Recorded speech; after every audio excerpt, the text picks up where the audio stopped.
Поплавени подрумите во зграда во населба 8 ноември, причина не се врнежите, туку канал, тврдат станарите. Според нив, причина за проблемот е каналот пред новоизградената зграда, од каде атмосферската вода завршува директно во нивните подруми. Нон-стоп е вака, без да врне дожд, има вода.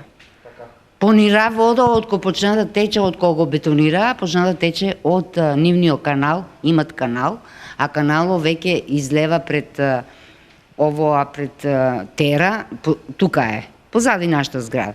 Меѓутоа, станарите се тај тип на луѓе што само гледат и се нервират, а никој не презима ништо. После тоа излезе да тече вода, сега тече од нивната шахта, што они направија од понираимна ни вода.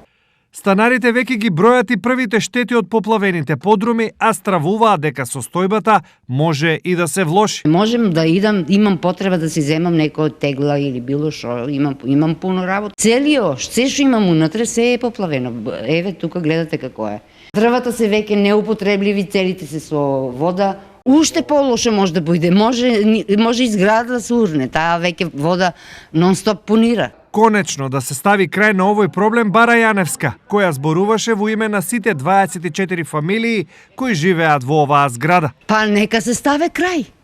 Или нека дојдат некој вода да го среде. Јас мислам дека треба да го среде. Ја не можам да извадам ваа вода. Ни случајно. Како? Или да дојде цистерна, или самиот газда да си повика кој тоа е надлежен за да може да изваде ваа вода, за да можеме ние нормално да живееме. За посочениот проблем се запознаени и од јавното предпријатие Стипион, од каде што изјавија: До сега официјална реакција за посочениот проблем до нас нема. По дојавата од телевизија Стар, наши екипи ќе излезат на терен, ќе го детектираат и санираат проблемот. Информираат од јавното предпријатие Стипион.